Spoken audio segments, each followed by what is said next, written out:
Hi, my name's Gail Watt and I'm one of the teachers at Ultimo TAFE College in Sydney, and Angie Rogers is one of my Certificate 4 enrolled students, and Angie's been working with us on the project and we're just going to get some of her ideas about how it's been going for her.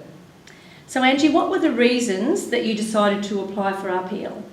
I'm a part-time teacher at the Tony and Guy International School. I didn't know much about RPLing, but I thought that it may be more flexible due to work commitments, and I knew that I did have a lot of history. I've been in the industry a long time, so but didn't really know too much about RPL. Okay.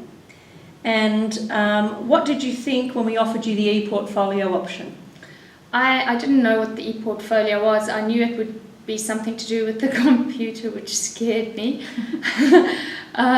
But I figured it was a new stage in my life. I had sort of changed from being a hairdresser on the floor to teaching, and wanted to learn new technology. So I was petrified, but yeah, I managed.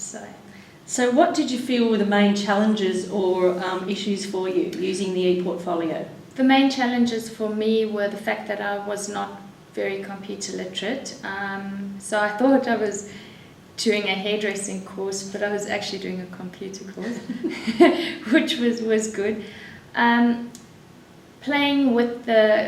that day thinking I'd done the whole Eportfolio and everything was in the files section and nothing was on the profile page. But actually, yeah, I really enjoyed it, and I really like the way it looks. I'm quite a precise person and I like the way everything looks so neat. Mm-hmm. I also like the idea of being able to add to my life's works, delete stuff I don't want, and also like the idea that it's portable.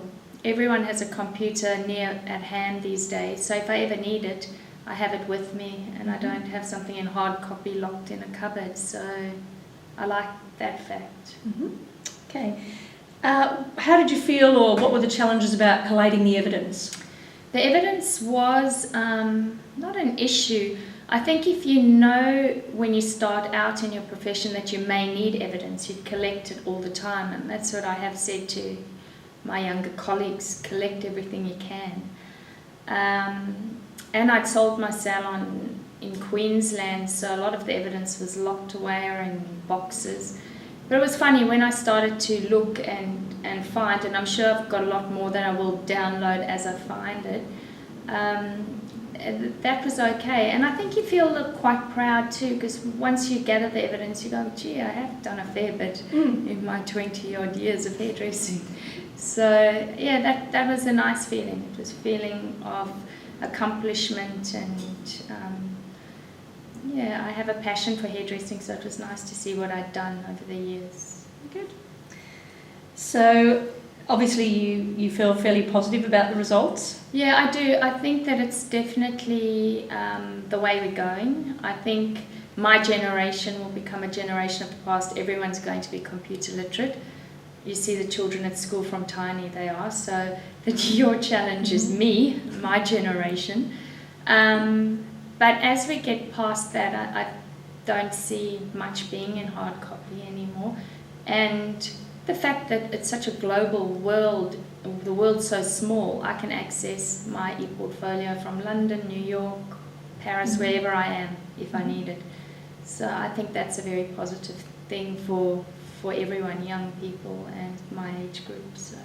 Can you see it having a use, like as you said, your lifelong learning as you go along, can you see it having a use not just for RPL for enrolling in courses, but also for employment options or opportunities? Yeah, I definitely do think that, because a lot of what you RPL is stuff on your resume anyway, maybe in a little bit more detail.